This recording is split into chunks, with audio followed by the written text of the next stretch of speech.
Imagine if one person, just one, sitting in a dark room with a second-hand computer, decided the internet should belong to everyone.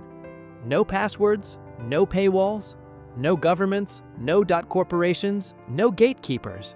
Just a single network, free and infinite. It sounds like a utopia, or a nightmare.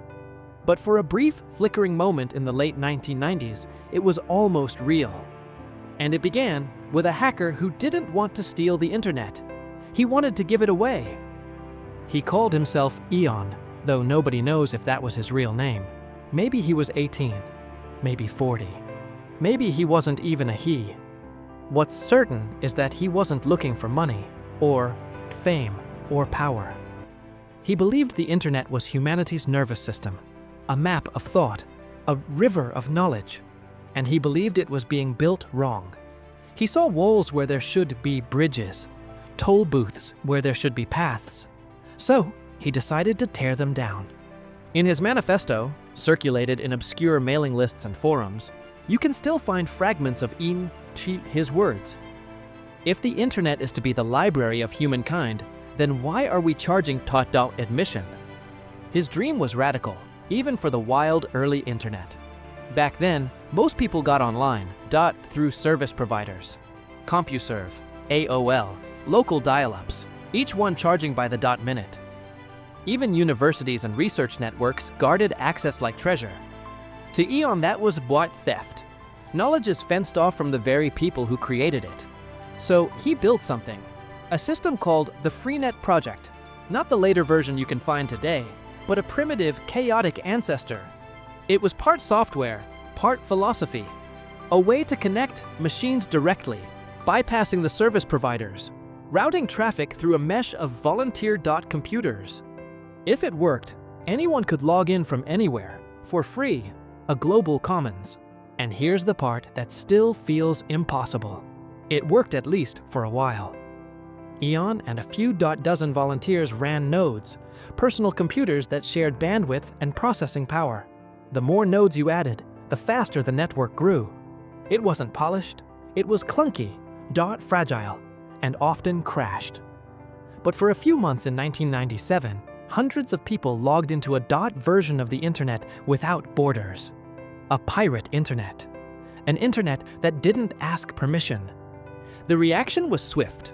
Universities called it dangerous. Service providers called it theft. Governments called it suspicious. Because if you could create a free network beyond regulation, beyond control, then you could share not just knowledge, but anything.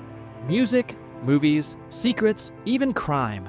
The FBI never mentioned Eon by name, but internal memos described unauthorized peer networks as emerging threats.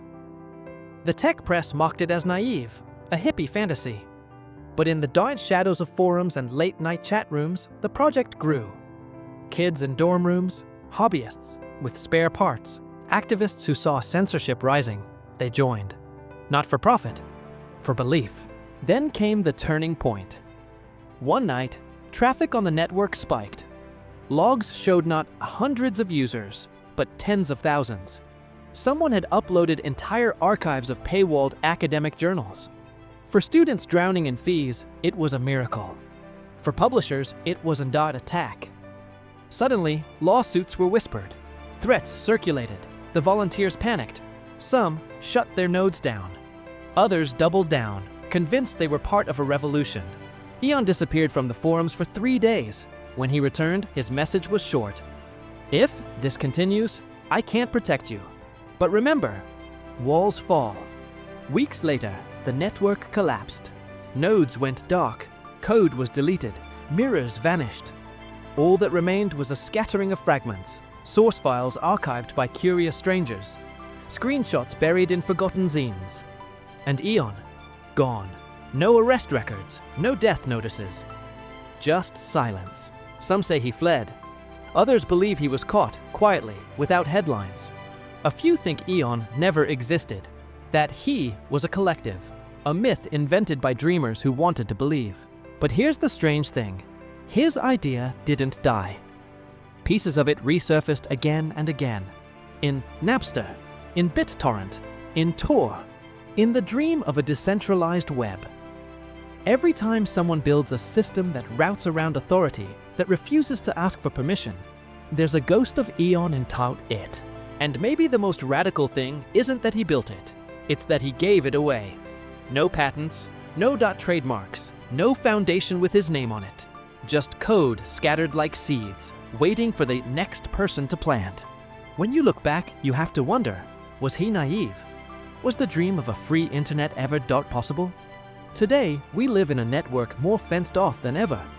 Algorithms guard our feeds. Paywalls guard our knowledge. Corporations fight wars over cables and satellites. And yet, the idea of a borderless network, one that belongs to everyone, still flickers, like static on the line. Maybe that's the point. Maybe Eon didn't fail at all. Maybe his gift wasn't the network he built, but the reminder that it could exist.